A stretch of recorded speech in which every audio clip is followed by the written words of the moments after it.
देश का प्रधानमंत्री वो बनना चाहिए जो वंदे मातरम गाता हो। देश का प्रधानमंत्री वो बनना चाहिए जिसके हाथ में रामायण हो। देश का प्रधानमंत्री वो बनना चाहिए जो भारत माता की जय बोलता हो। और ये धीरे धीरे पूरे देश को तालिबान बनाना चाहते हैं। धीरे धीरे पूरे देश को ये कट्टरपंथ के रास्ते पे ले जाना चाहते हैं। अगर एक बार ओवैसी वंदे मातरम बोल दें तो सबसे पहला समर्थन ओवैसी साहब का मैं करूंगा। इस बयान के बाद ओवैसी साहब के खिलाफ कार्रवाई करनी चाहिए, उनकी सदस्यता रद्द होनी चाहिए। देश का प्रधानमंत्री वो बनना चाहिए जो वंदे मातरम गाता हो। देश का प्रधानमंत्री वो बनना चाहिए जिसके हाथ में रामायण हो। देश का प्रधानमंत्री वो बनना चाहिए जो भारत माता की जय बोलता हो। देश का प्रधानमंत्री वो बनना चाहिए जो इस मातृभूमि की वंदना करता हो। देश का प्रधानमंत्री वो बनना चाहिए जो भारत को विश्व गुरु बनाना चाहता हो। गुरु जी, उन्होंने वंदे मातरम पे भी सवाल खड़े किए हैं। वो कह रहे हैं कि देश को ये लोग एक जातिवाद की तरफ धकेलना चाह रहे हैं। देखिए, सच बात तो ये है कि हैदराबाद वाले जो लोग हैं ये अब उत्तर प्रदेश में वही करना चाहते हैं जो वेस्ट बंगाल में हो रहा है, वही करना चाहते हैं जो इन्होंने हैदराबाद में किया है। और ये धीरे धीरे पूरे देश को तालिबान बनाना चाहते हैं। धीरे धीरे पूरे देश को ये कट्टरपंथ के रास्ते पे ले जाना चाहते हैं। ओवैसी साहब बहुत अच्छे वकील हैं, पता नहीं उन्हें क्या हो गया है। अगर एक बार ओवैसी वंदे मातरम बोल दें तो सबसे पहला समर्थन ओवैसी साहब का मैं करूंगा।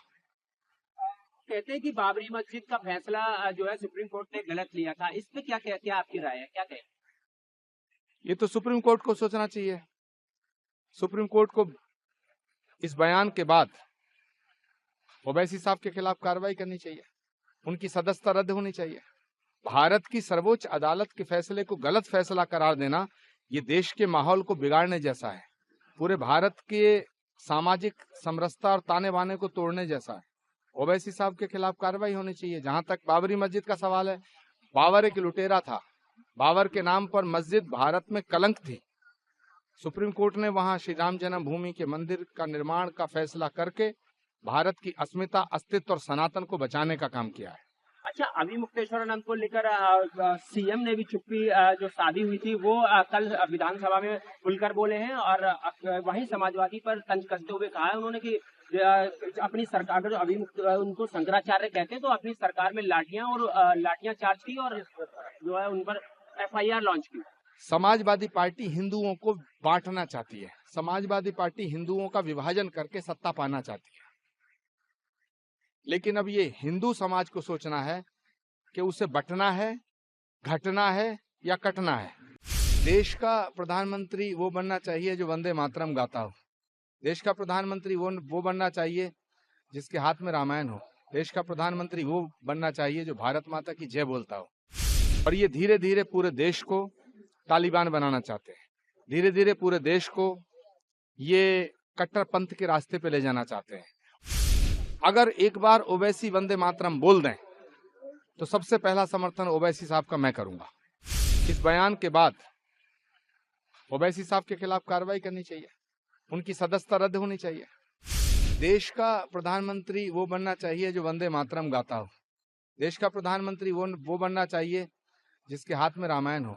देश का प्रधानमंत्री वो बनना चाहिए जो भारत माता की जय बोलता हो। देश का प्रधानमंत्री वो बनना चाहिए जो इस मातृभूमि की वंदना करता हो। देश का प्रधानमंत्री वो बनना चाहिए जो भारत को विश्व गुरु बनाना चाहता हो। गुरु जी, उन्होंने वंदे मातरम पे भी सवाल खड़े किए हैं। वो कह रहे हैं कि देश को ये लोग एक जातिवाद की तरफ धकेलना चाह रहे हैं। देखिए, सच बात तो ये है कि हैदराबाद वाले जो लोग हैं ये अब उत्तर प्रदेश में वही करना चाहते हैं जो वेस्ट बंगाल में हो रहा है, वही करना चाहते हैं जो इन्होंने हैदराबाद में किया है। और ये धीरे धीरे पूरे देश को तालिबान बनाना चाहते हैं।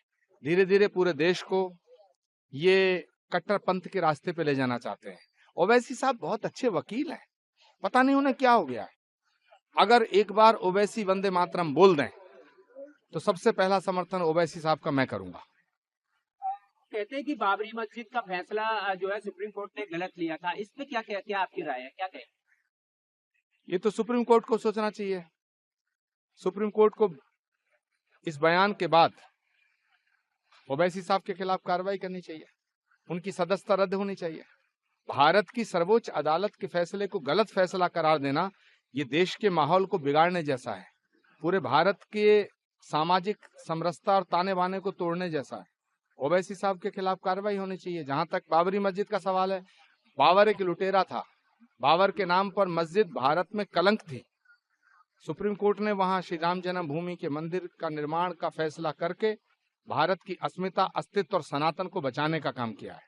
अच्छा, अभी मुक्तेश्वरानंद को लेकर सीएम ने भी चुप्पी जो शादी हुई थी वो कल विधानसभा में खुलकर बोले हैं और वहीं समाजवादी पर तंज कसते हुए कहा है उन्होंने कि अपनी सरकार का जो अभी उनको शंकराचार्य कहते हैं तो अपनी सरकार में लाठियां चार्ज की और जो है उन पर एफआईआर लॉन्च की। समाजवादी पार्टी हिंदुओं को बांटना चाहती है, समाजवादी पार्टी हिंदुओं का विभाजन करके सत्ता पाना चाहती है। लेकिन अब ये हिंदू समाज को सोचना है कि उसे बंटना है, घटना है या कटना है।